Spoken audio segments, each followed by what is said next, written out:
وزیر اعلیٰ خیبر پختونخوا علی امین گنڈاپور کے زیر صدارت محکمہ جنگلات اور ماحولیات کا اجلاس ہوا۔ وزیر اعلیٰ نے بلین ٹری پلس شروع کرنے کا اصولی فیصلہ کر لیا ہے۔ وزیر اعلیٰ نے متعلقہ حکام کو مجوزہ بلین ٹری پلس منصوبے کے لیے ہوم ورک مکمل کرنے کی ہدایات جاری کر دی ہیں۔ مزید جانتے ہیں ہمارے ساتھ موجود ہیں نمائندہ بی نیوز محمد فیاض سے۔ محمد فیاض، آگاہ کیجیے گا بلین ٹری پلس منصوبے کے حوالے سے۔ جی بالکل، وزیر اعلیٰ خیبر پختونخوا علی امین گنڈاپور کی سربراہی میں محکمہ جنگلات اور ماحولیات کا ایک اہم اجلاس ہوا، جس میں صوبائی وزیر جنگلات فضل حکیم سمیت محکمہ جنگلات کے اعلیٰ حکام نے بھی شرکت کی۔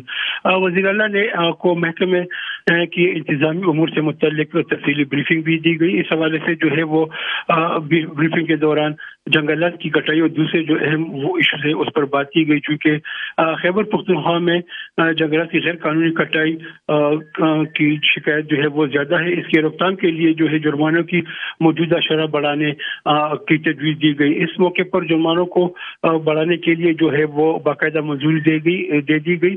وزیر اعلیٰ خیبر پختونخوا نے صوبے میں بلین ٹری پلس منصوبہ شروع کرنے کا عندیہ بھی دیا اور فیصلہ کیا، جس کے بعد جو ہے متعلقہ حکام کو جو ہے وہ باقاعدہ طور پر اس کے لیے جو ہے وہ تجاویز سفارشات مرتب کرنے اور بلین ٹری پلس منصوبہ شروع کرنے کے لیے اقدامات اٹھانے کا فیصلہ کیا گیا ہے۔ جی محمد فیاض ہمیں آگاہ کر رہے تھے پشاور سے، بہت شکریہ۔